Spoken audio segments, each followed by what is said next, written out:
Whatever the occasion, effortless elegance is right this way. Because Hilton brings you new ways to stay courtesy of the Nomad London.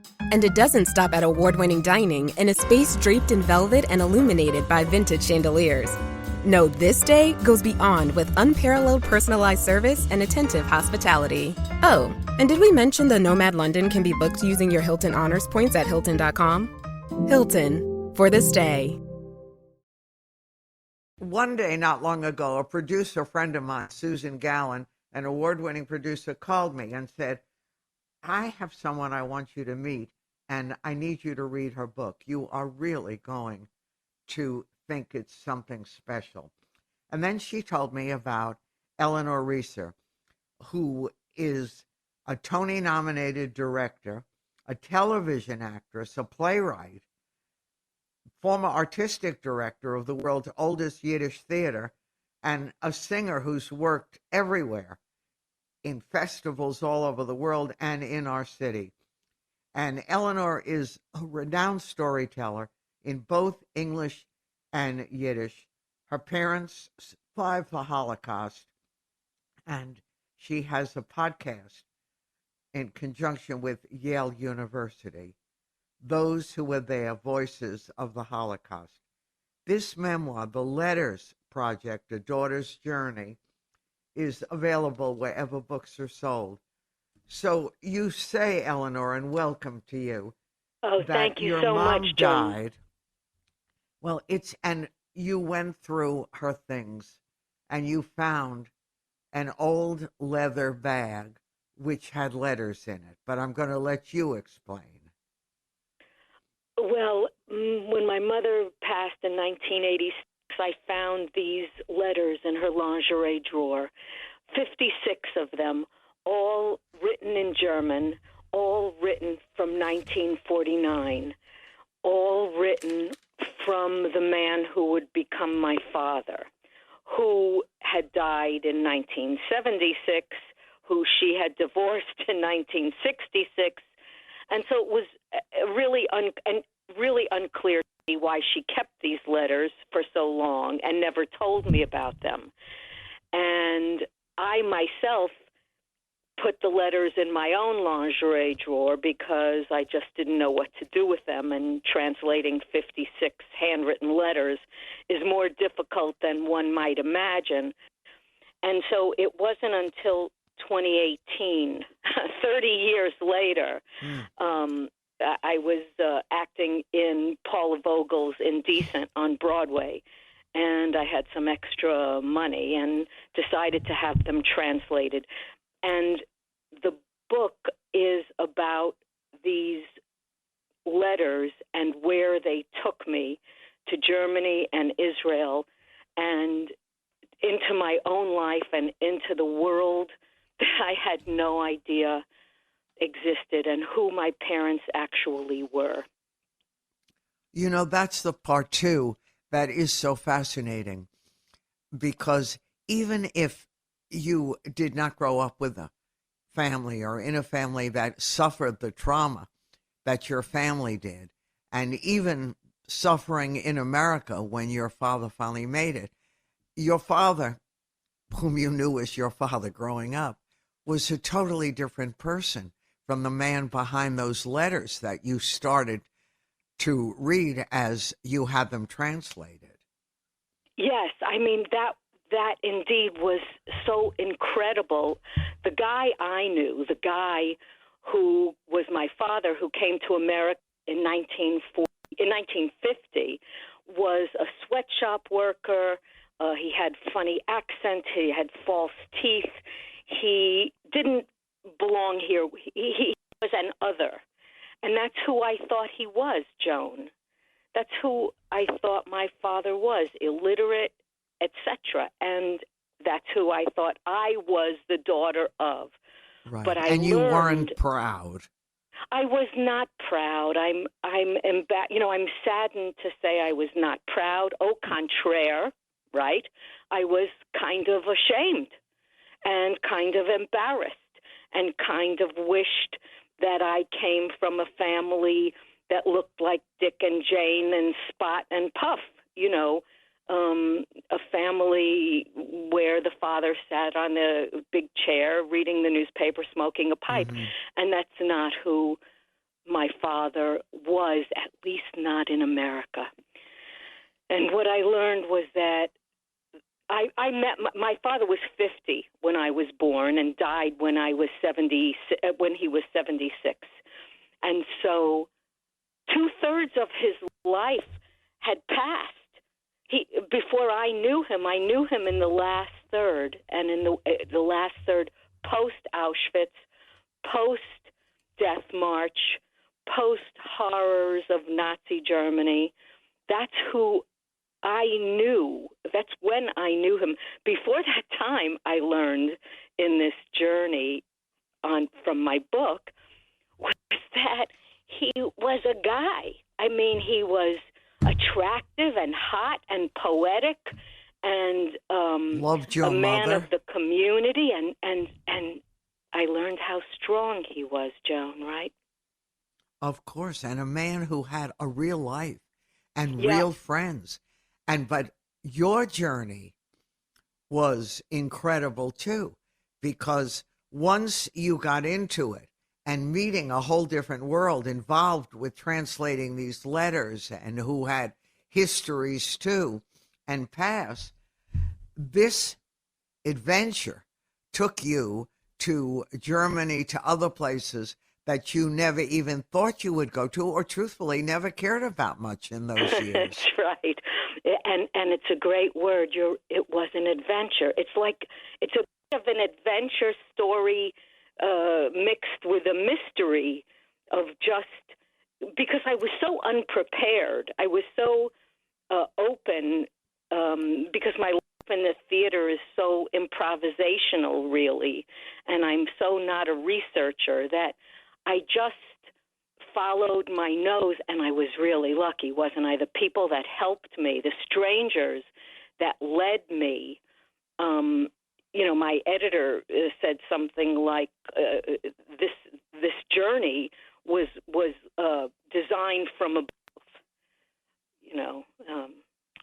It was a bit magical the way pieces fell into place, and it was just one surprise after another.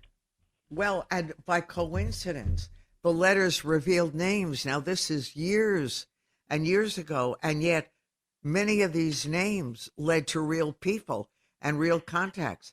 I particularly was enamored with when there was a man who was one of your father's good friends, photographs, and you found the name of his daughter and then found her when you went abroad. And first she was like, who is this?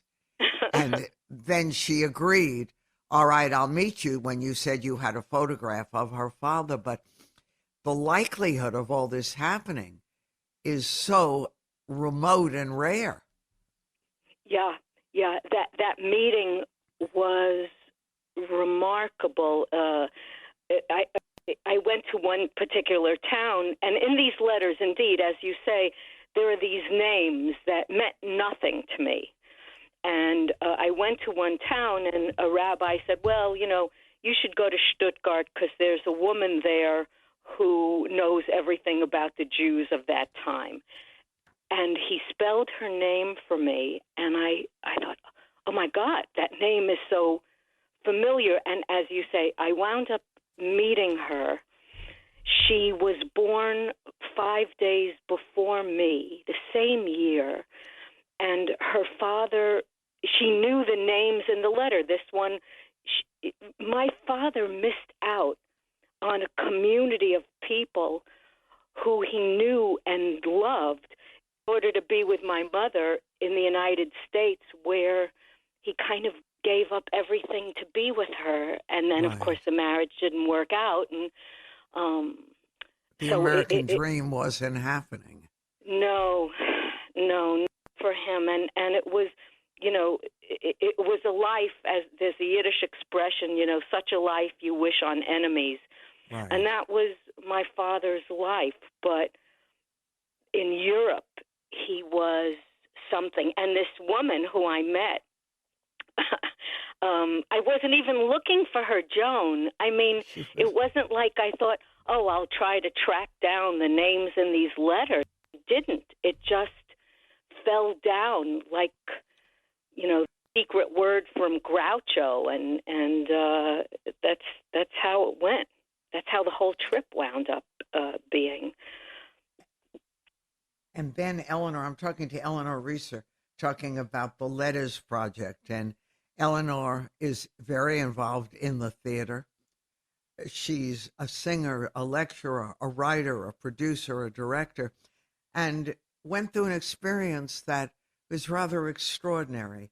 She found her family through letters that were in German that she had translated, and in a way found herself too, and found relatives that you hadn't thought about or hadn't been in the same way connected through a past. And that had to be eye-opening. It really was eye-opening. One of the people who helped me took me to this memorial. I mean, there are many memorials in Germany erected to the people who suffered and were killed during the war. I went to this transport station.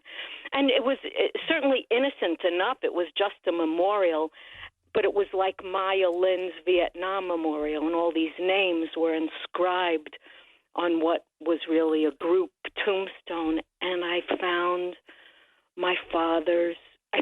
basically my name, my father's last name, with the name of his first wife who was killed, and his daughter who was 4 and killed.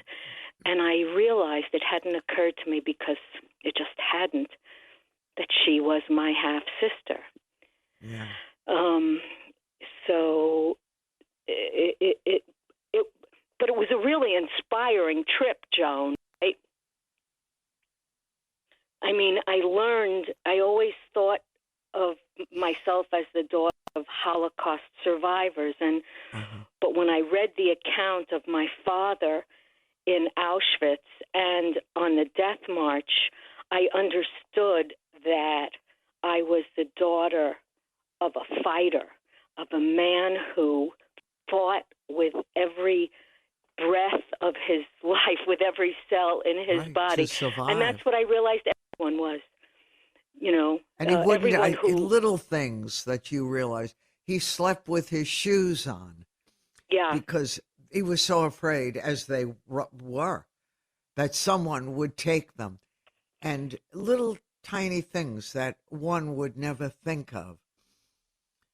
So, Eleanor, now that you've done this and refound yourself in many ways, what are you planning? You're a storyteller and a theater person. What's going to happen with the Letters Project? Where are you going to go with it? Thanks, Joan. Yeah, I've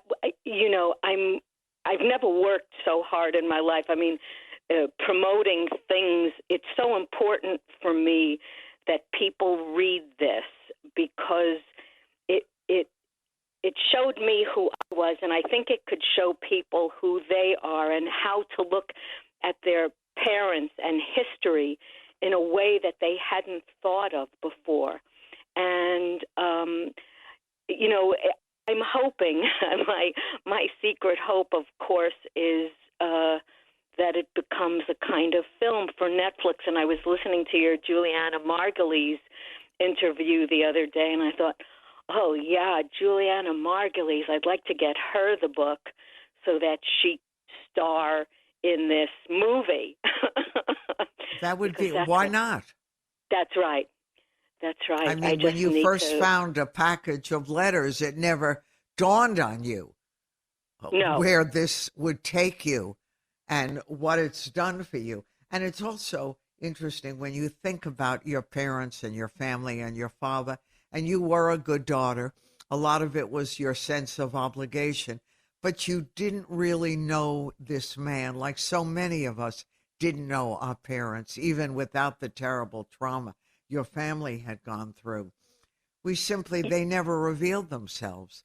And your father never disclosed all that he had been through and what his life was like. It Yeah, took I you. mean, how could what parent would want to tell their child the worst nightmare you couldn't even imagine, Of right? I course. mean, who would want their child to know that they lived in hell and what hell was like? And also, at the time that my father died in 1976, just 30 years after liberation from Auschwitz, right? So it was still so new. It wasn't like now, when the Holocaust is a huge topic. These people were not encouraged to speak. They were encouraged after the war to be quiet, and nobody had heard of PTSD, and nobody treated them. Nobody said to them, "Oh my goodness, you lived. What can we do for you? How can we help you? You're a strong person, not a weak person." I mean, it was we so did not care for these people. We marginalized them and minimized them, and We really recognized wasn't their suffering, but we correct. didn't want to share it or them to share it with the world. People were afraid. Too many wounds open up, too much horror. But you sort of braved the storm and Hmm. carried on with it, entrusting a lot of it to then strangers who became Yeah. part of your extended family, who wept with you, who themselves couldn't believe what was unfolding in one man's letters to a woman he would later marry. Yeah, yeah. The help from strangers, and in particular German strangers, was so. They were so kind to me and so interested and thoughtful. And indeed, the woman who translated was a stranger to me, and yet we looked over we found different transcripts and we looked over them and wept together. Yes, yes. Yes. Yeah, it's really amazing. And I have a feeling you've just started on yet another adventure with the Letters Project, A Daughter's Journey. Oh, how did your family, before I let you go, react to all this? You talk about relatives, people who were like, "Yeah, let me know. It's interesting," but sort of brushed it aside. It's a great question, Joan, about, I was very, I wrote bravely, and I thought, I'm gonna write what I think, and I'm gonna say what I think.